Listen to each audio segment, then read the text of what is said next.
Starting at $249, the Apple Watch SE2 is the company's new mid-range smartwatch, and while not exactly as inexpensive as some of the best cheapest smartwatches, its lower price and features will make it attractive for first-time smartwatch owners and families who want to outfit their kids with a smartwatch. The Apple Watch SE2 is available for a starting price of $249 for the 40mm Wi-Fi model and $299 for the cellular version, and is available starting on September 16.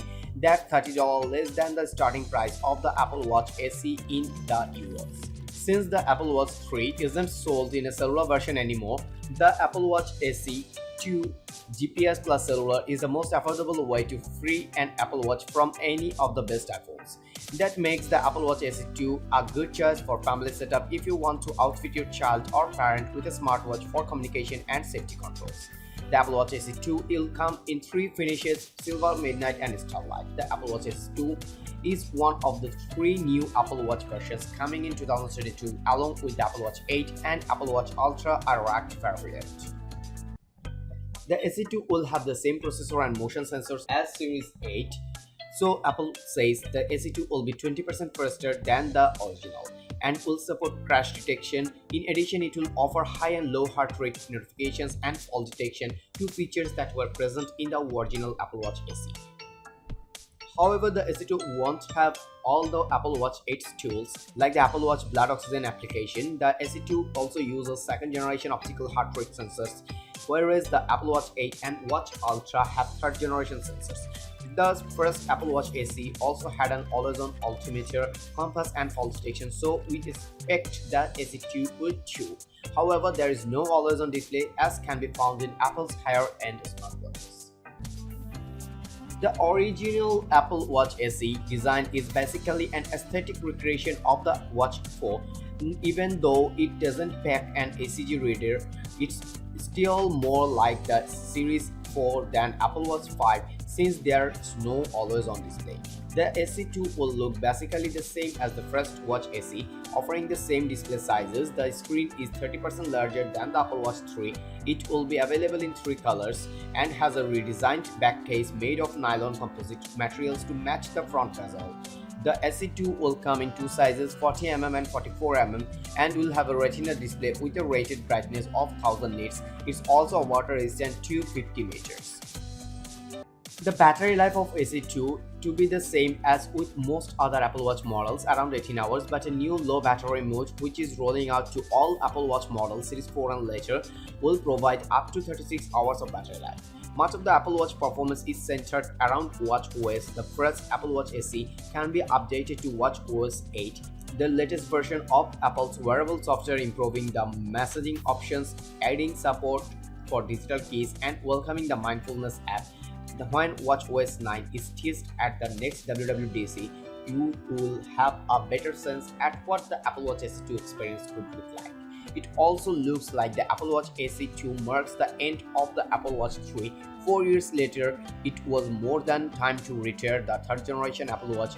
Let the SE2 be the sole and true equivalent of the iPhone SE in Apple's handset lineup. The Apple Watch Series 8 might seem a bit boring compared to the brand new Apple Watch Ultra, but don't be mistaken. Upgrades to health tracking, safety, and connectivity look to make the best smartwatch even better. All the standout Apple Watch Series 8 upgrades are on the inside. The new watch has the long-rumored skin temperature sensor and long-awaited low power mode, which can extend the latest Apple Watch's battery life to 36 hours. The Apple Watch 8 also has a new crash detection feature, leveraging improved motion sensors for instant help when you might need it most. Otherwise, not much else is new, but that's on brand for what I've come to expect from the Apple Watch year after year. Incremental updates to the watch continue to pay off as Apple keeps the $399 starting price in place. Whether it's enough again this time around, that remains to be seen in a full review. For now, here are my hands-on impressions of Apple Watch Series 8 and an overview of all the new features. The Apple Watch Series 8 price starts at $399 for a 41mm GPS-only model and $499 for the GPS plus cellular version. And the 45mm size meanwhile will start at $429 and go up to $529 for cellular support.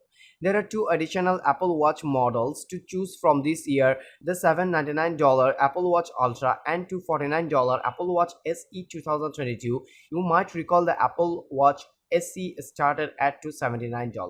So that model received a $30 discount, a move that makes sense with the Apple Watch Series 3 being discontinued finally. The Apple Watch Series 8 pre-orders are live now and with full availability on September 16.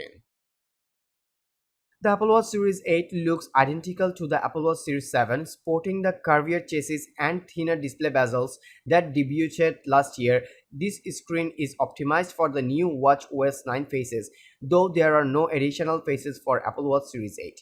On the side of the Apple Watch Series 8, you will find the familiar digital crown and side button. Only the Apple Watch Ultra gets the additional action button. Again, I don't think you'd be able to tell the new flagship Apple Watch from the one before it.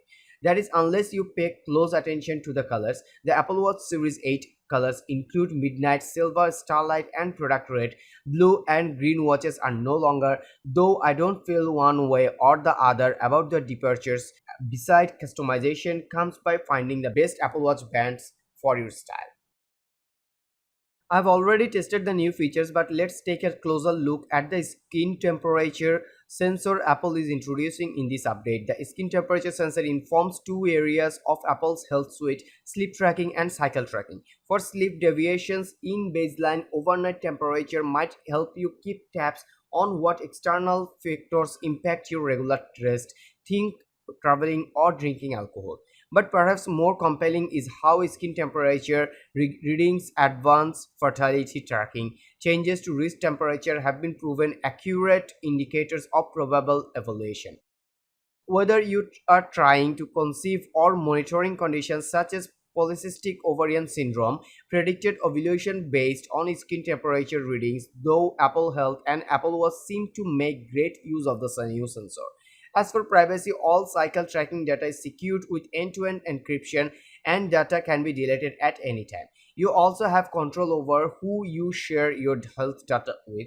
For example, you might want to share your cycle information with a doctor assisting you with fertility.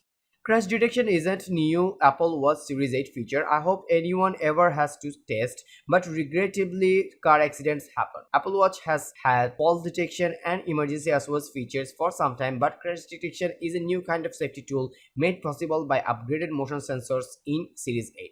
The Apple Watch Series 8 features two new motion sensors inside, plus an improved gyroscope and accelerometer. These together can sample motion 4x faster than before.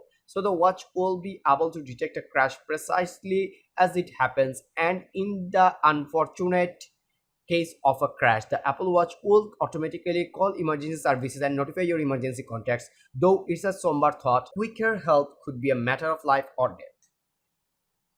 The Apple Watch Series 8 has a long time wishlist feature of mine: low power mode. Yes, earlier Apple Watch devices have power reserve, letting you see the time when the watch is practically dead.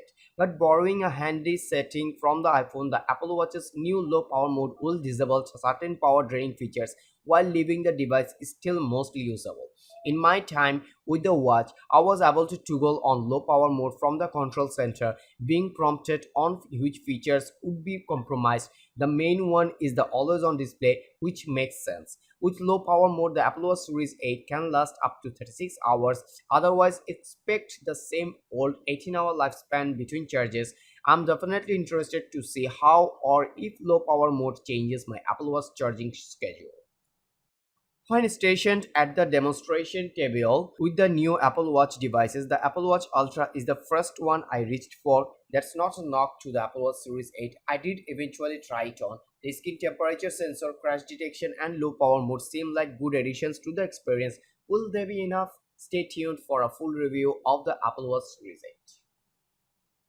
That's all for today. Thank you for watching. If you like the video, feel free to share with your friends and keep watching Review Arena to get your top-notch day-to-day commodities reviewed.